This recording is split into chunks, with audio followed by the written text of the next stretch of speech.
శ్రావణమాసంలో పౌర్ణమికి ముందుగా వచ్చే శుక్రవారం అమ్మవారిని వరలక్ష్మి రూపంలో కొలుచుకుంటాం. అనివార్యం కారణాలతో ఈ రోజున కుదరకపోతే మాసంలోని ఇతర శుక్రవారాలలో ఈ వ్రతాన్ని ఆచరించవచ్చని పండితులు చెబుతున్నారు. కులాలకు అతీతంగా ఎలాంటి ఆడంబరము, అవసరం, ఆర్భాటాలు లేకుండా చేసుకునే ఈ వ్రతంలో అమ్మవారు తప్పక ప్రసన్నురాలవుతారని హిందువుల నమ్మకం. వరలక్ష్మి పూజ చేసేవారు ఈ విషయాలు తెలుసుకుని పూజ ఆచరిస్తే అష్టైశ్వర్యాలు, లక్ష్మీ అనుగ్రహం సొంతం అని పండితులు చెబుతున్నారు. పూజ ఎలా చేయాలి? వరలక్ష్మి వ్రతానికి ముందు రోజుగానే ఇంటిని, పూజ గదిని శుభ్రం చేసుకోవాలి. ఇంటి గుమ్మాలకు పసుపు, కుంకుమలు రాసుకోవాలి. ఇక పూజ జరిగే రోజున ఉదయాన్నే నిద్రలేచి తలస్నానం చేసి ఇంటిని మామిడి తోరణాలతో అలంకరించాలి. లక్ష్మీదేవిని ఈశాన్య దిక్కున పూజిస్తే శుభం కాబట్టి ఇంటి ఈశాన్య భాగంలో ముగ్గులు వేసి పూజా స్థలాన్ని సిద్ధం చేయాలి. ఆ ముగ్గుల మీద పసుపు ముగ్గు, బొట్లు పెట్టిన పీటని ఉంచాలి.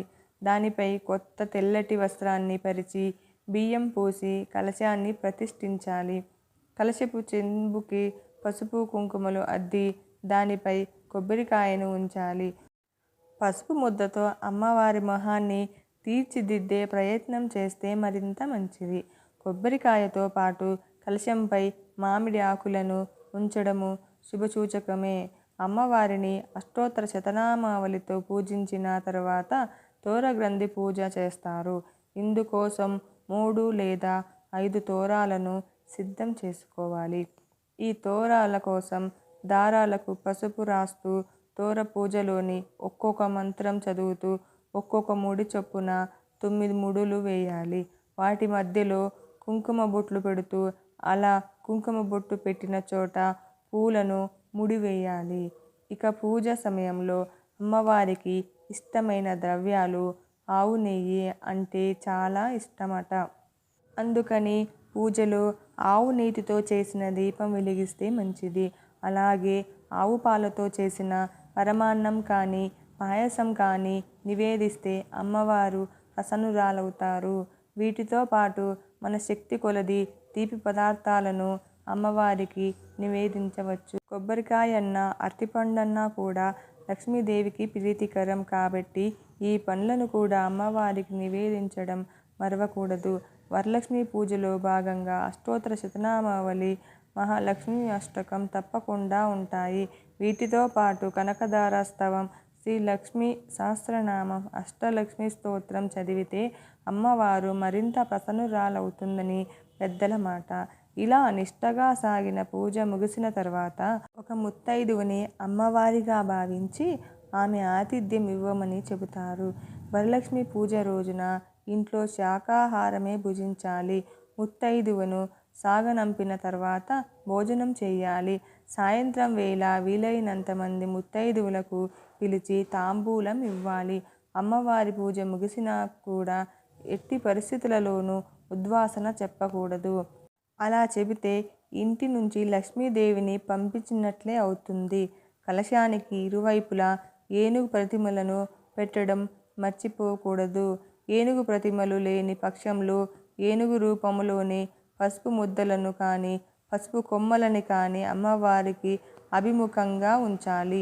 వరలక్ష్మి వ్రతం రోజు ఉపవాసం కానీ, జాగరణ కానీ ఉండాలన్న ఖచ్చితమైన నియమం లేదు. కానీ పూజ ముగిసేదాకా ఎలాంటి ఆహారము తీసుకోకూడదు. అమ్మవారికి పెట్టే నైవేద్యాలు. శనగలు ఎందుకు అంత ప్రత్యేకం? శనగపప్పు, బెల్లంతో చేసిన పదార్థాలు, పూర్ణాలు, బొబ్బట్లు, పాయసం, చక్ర పొంగలి ఇలాంటి ఏదైనా తీపి అనగా మధుర ఫలాలు అమ్మవారికి ఇష్టం. ఎందుకంటే జీవితం మధురంగా మార్చేది ఐశ్వర్యం. అలాంటి ఐశ్వర్యం ఇవ్వాలని అంటే శనగపప్పు, బెల్లంతో చేసినవి పంచడం వల్ల వాళ్లకు ఉన్న దరిద్రం పోయి ఐశ్వర్యం కలుగుతుందని పండితులు చెబుతున్నారు. వరలక్ష్మి వ్రతంలో శనగలు ఎందుకు వాయనంగా ఇస్తారు అంటే శనగలు గురుగ్రహానికి ప్రాతినిధ్యం. గురుడు ధనకారకుడు, విద్యాకారకుడు. ఇవి అంటే జీవితంలో సగం ఉన్నట్లే. జీవితంలో డబ్బులు, చదువులు, భార్య భర్తలు చక్కగా ఉండడం, సంతానం ఇవన్నీ ఉంటే జీవితం లోటుపాట్లు ఉండవు. ఏ స్త్రీ అయితే వరలక్ష్మి వ్రతం చేస్తుందో ఆ స్త్రీకి కావలసిన సంతానం కానీ, మంచి దాంపత్యం కానీ, సంపద కానీ వీటన్నిటికీ పొందడం కోసం శనగలు వాయనంగా ఇవ్వడం జరుగుతుందని చెబుతున్నారు పండితులు. కాబట్టి శనగలు వాయనం ఇవ్వడం వలన గురుబలం పెరుగుతుంది. స్తోమతను బట్టి 9 మంది ముత్తైదువులకు వాయనం ఇవ్వడం లేదా ఒక ముత్తైదువునకు పూర్ణాలు శనగలతో కూడిన వాయనం ఖచ్చితంగా ఇవ్వాలి.